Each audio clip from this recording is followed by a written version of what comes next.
Бажаю здоров'я, шановні українці. Багато сьогодні речей були доповіді військових, головкома. Ми продовжуємо контрнаступальні дії на Донецькому напрямку, район Покровська, район Добропілля. Саме там був один з найбільш важливих для росіян напрямків їхнього наступу. І повноцінний наступ вони не змогли там розгорнути. Наші військові знищують їхні сили.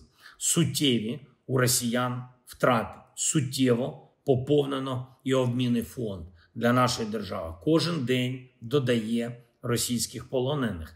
Я хочу подякувати всім нашим підрозділам, які задіяні. 79-та, 82-га десантно-штурмова бригади, наші штурмові підрозділи, 1-й, 33-й, 225-й, 425-й штурмові полки, 14-та бригада Національної гвардії України. Дякую, воїни.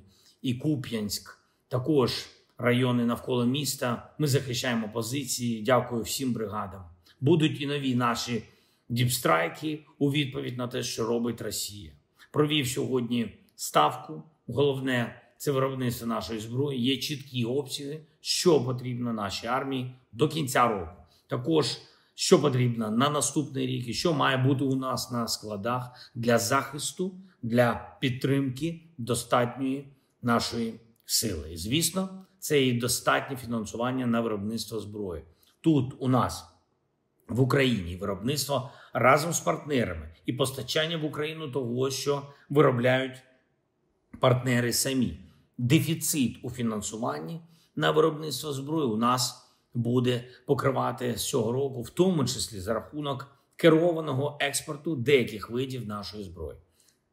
Завдяки такому керованому експорту ми будемо збільшувати виробництво дронів для фронту, будемо мати фінанси, певні види зброї, і це сучасна зброя ми можемо виробляти у значно більших обсягах, ніж можемо самі профінансувати. А певні види зброї вже у нас значно у більшому обсязі, ніж реально потрібно нам сьогодні в Україні. Приклад – морські дрони, на які розраховує світ, і які у нас в профіциті. І також протитанкова зброя, деякі інші види. Тобто перший пріоритет – це фронт, забезпечення наших бригад. Другий пріоритет – наші українські арсенали. І тільки третій пріоритет – ось такий керований експорт. Протягом 2 тижнів буде представлений концепт. 3 нові експортні платформи. Перша платформа для експорту та взаємодії зі Сполученими Штатами Америки. Друга платформа – це наші європейські партнери. Третій напрямок – інші партнери в світі, які теж зацікавлені в українській зброї та від яких Україна отримала ту чи іншу підтримку. Це обов'язково, щоб вони нам теж допомагали, щоб ми їм допомагали. Зараз саме українці, саме українські компанії, українська армія мають один із найбільш сильних досвідів сучасної війни.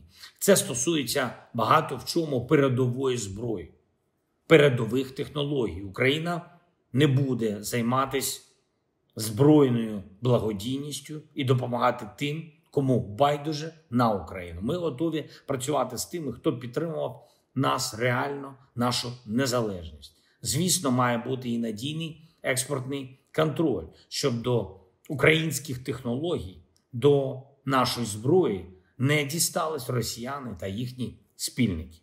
Багато про це говорили наші українські компанії, компанії-виробники зброї, багато інтересу у світі до спільних проєктів з Україною для виробництва зброї. Є і чіткий попит на нашу зброю.